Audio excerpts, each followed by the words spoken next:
Welcome everyone to HueFin News. Today is February the 10th, 2019. This is the home of the 2-minute price prediction as well as giving you all the news according to the charts. We're going to talk about 7 reasons to buy Google stock right now.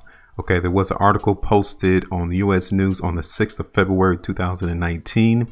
We're going to go ahead and look at the information that is posted in this article to see whether or not it is actually a good time to go ahead and buy some of this Google stock.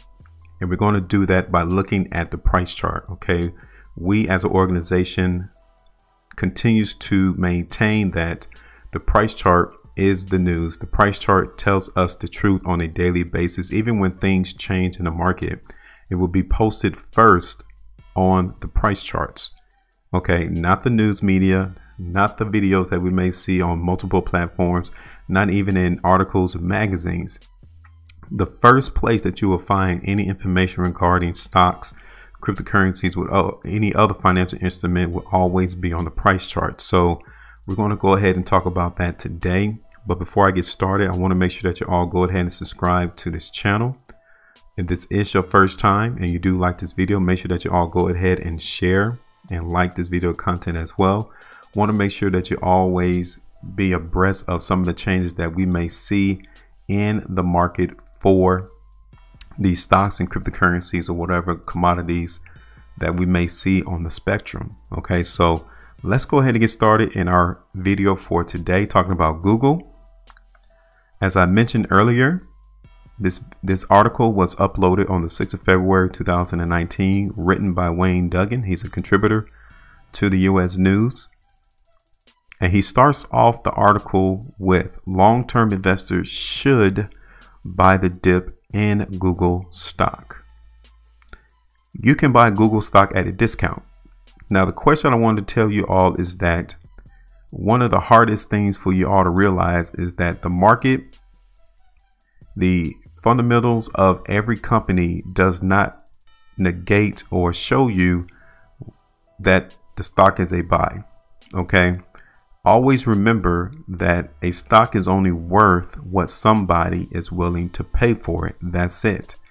All of the fundamental analysis that many people look at, that investors look at, like earnings per share, revenue, growth prospects, all of those things literally does not have an impact on stocks. The only thing that has an impact on stocks is what someone else is willing to pay for at that present time. Okay. Now, this is one of the reasons why I say that. Despite exceeding consensus earnings and revenue expectations, a combination of rising costs and falling advertising prices sent Google stock price lower by more than 2% following the report. So the consensus earnings and revenue expectations, what many people expected Google to report, it actually came over and above that. And automatically, from a logical standpoint, you would expect the stock to move higher. But instead, this is what the article is trying to insinuate. A combination of rising costs and falling advertising prices was the reason why Google stock fell 2%. That is not the reason why the stock fell 2% after this earnings report. The reason why it fell 2% is because nobody was willing to buy Google at that particular price at that time. Wall Street analysts say there are still plenty of reasons to buy Google stock. Now, they are on one side of the street. The investors are on the other side. They're telling you that there's plenty of reasons to buy Google stock, especially if the market offers a discount. How do they know that there are plenty of reasons to buy the stock? The first reason that this article goes into is talking about Google's business is booming. Now, did they not just state in the previous paragraph that investors are worried that the rising costs and falling prices will ultimately eat into Google's growth numbers right here? So in the previous paragraph, they state one thing, but the first reason that they give you is that Google's business is booming. First sentence, sure, there were red flags in the fourth quarter earnings report, but earnings per share, revenue, cloud and hardware sales, and traffic acquisition costs all came in better than analysts had anticipated in the fourth quarter. So while Google costs are on the rise, its business is growing fast enough to keep pace up to this point. Okay, but what about in the future? Can Google maintain its growth prospects to keep the cost of doing business minimal? Can they continue to do that? That's the question that this particular paragraph does not answer. The second thing is Google has a dominant search share. I do agree with that. That is definitely true. Google is probably one of the most powerful search engines in the world today. There's not a lot of competitive advantage going for any other company vying for position that Google is in right now. The Google search engine dominates the online search market. That is true, and its massive scale and technology advances will make it difficult for other companies to threaten that position over time. That is true as well. According to net market share, Google accounts for 78.2% of the world's desktop search market and 79.4% of the mobile search market. Those are all fantastic numbers there. Let you know that Google is sitting on the top of the hill in regards to data infrastructure. Okay, that has been the new medium for the world to try to grab hands on is internet real estate. Those numbers would be much better if Google weren't banned in China, giving roughly 17% global mobile search market share to Chinese rival Baidu. That's the question I want to pose to you all right now is, if China is able to ban Google to have access to their market, what about any other countries out there in the world? Can they also ban Google in other countries as we continue to see this market become more competitive in nature? So for instance, let's say India wants to create their own search engine as well, and they do. In order to allow their particular search engine to gain momentum and market share in their own particular company, they will have to ban Google in that particular area, which in turn will decrease Google's percentage of the world's search market. That is not a positive thing to see. So even though what we've read here so far on this Google search share is positive, that is just something that you want to keep on the forefront regarding this particular stock. Now, Alphabet is the lowest risk FANG stock. FANG stands for Facebook, Amazon, Netflix, and Google. This particular portion of the article just simply tried to group these top 4 technology companies, and out of the 4 of those, it's trying to insinuate that Google is the best. They only say that because these 4 companies has led the overall stock market during the last decade to higher prices. And right now, they're trying to state that Amazon, Netflix have high multiples of earnings, which makes the valuation of these companies expensive. Facebook has its own set of problems with abuse of the platform and other government regulations regarding who they give their data information to. And here you are with Google. They have a forward earnings multiple of 24.3, and relatively low headline risk make Google stock price the safest bet of the group. Just because it's the safest bet of the group doesn't mean that you need to buy it. Alphabet has never been a dividend stock, but its impressive cash flow growth suggests it could opt for a dividend at some point. Now that's probably the best thing in this paragraph right here, is the prospect of Google offering dividends.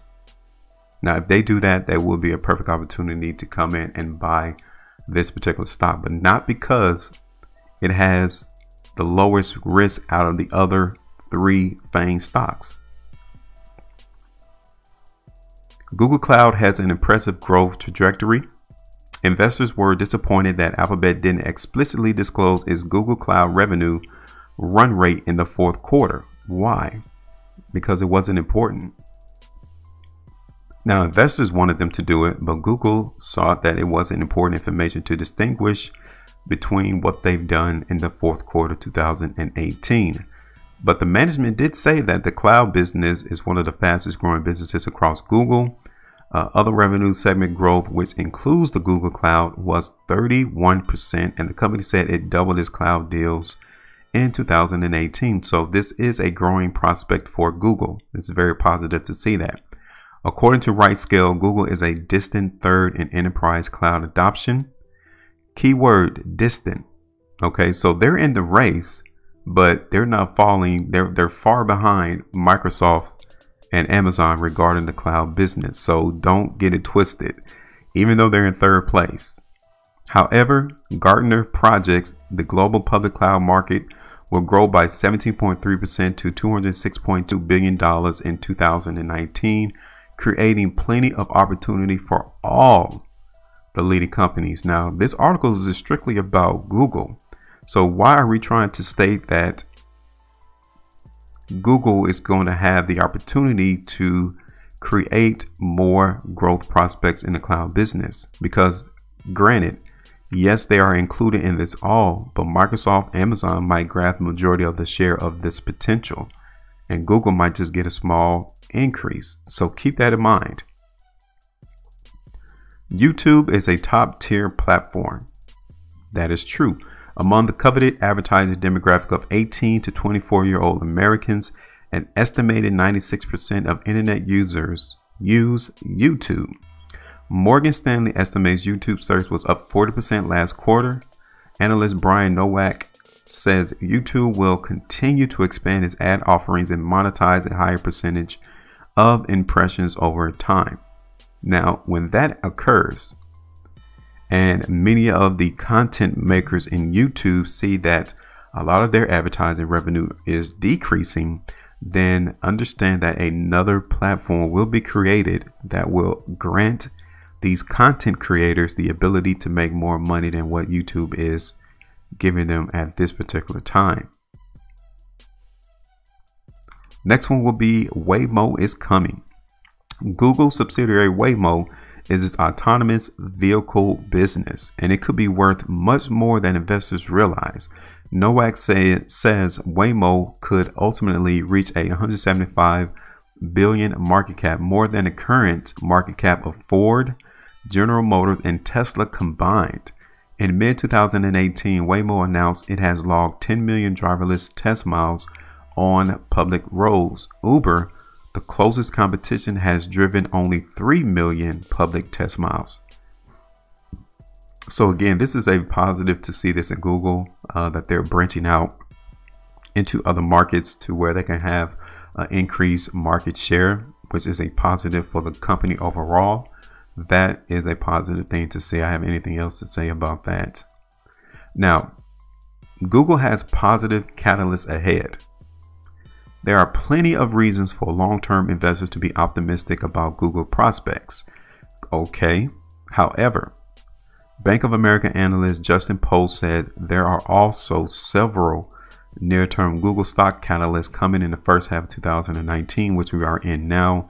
In the company's fourth quarter earnings call, management said new search formats could positively impact advertising growth.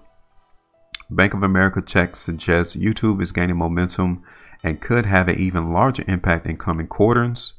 The Google Cloud Next 2019 conference in April could shed some light on its cloud business. And finally, updates on Waymo and a potential spinoff could be positive. So all of these are hypotheticals. They could be catalysts to push this particular price higher, but we need to make sure that we're able to see that in the market as we continue to go forward throughout 2019. Okay, we may see it, we may not. And with all that being said, let's go ahead and take a look at the price chart for Google right now.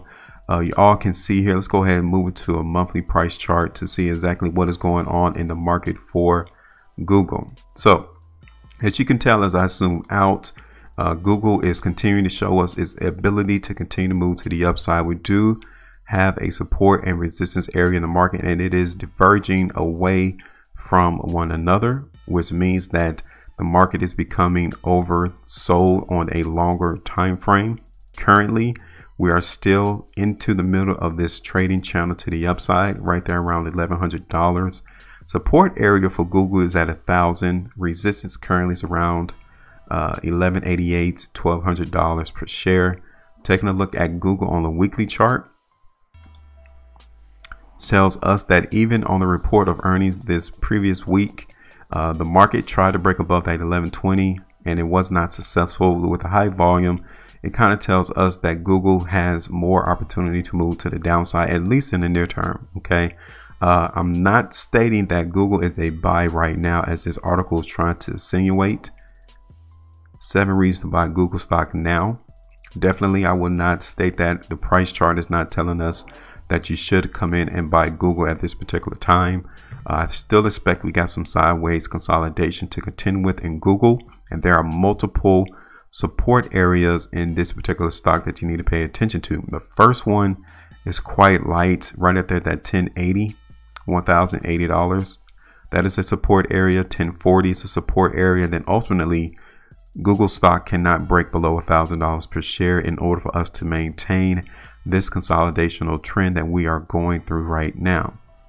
Now, if Google is able to break 1150 to the upside on a positive note, like on one of those catalysts that this article is trying to insinuate, then yes, we will see the continuation to the upside in the market for Google. Now, the overall trend of this stock is still movement to the upside, but the price chart right now is not displaying to us that it should be bought now. Okay, the price chart is not telling us that. We still got some downside movement to contend with in Google from the price chart. So this article, even though it gives us some positive things, which we agree with, we do not state by the price chart that it should be bought now today. We still expect the market has some downside movement to go through before we see a resumption back up to higher prices. Okay, so that's our analysis. We do appreciate you all taking out the opportunity out to watch this video. If you guys got any comments, go ahead and put it in the comment section of this video. If you want more information about the content that we produce, we do have a website, HueFinancial.com. The link is going to be in the description of this video too. And if you, by some way, some reason, have interest in cryptocurrencies, we do got a paid service on our Patreon page to where we do a daily analysis for the top 10 altcoins paired against BTC on a daily basis. If you're interested in that, the link is going to be in the description of this video as well. Besides that, don't forget to subscribe to this channel, like and share this content as well. We do appreciate you all. Make sure you all maintain your profitability, and I will talk to you later.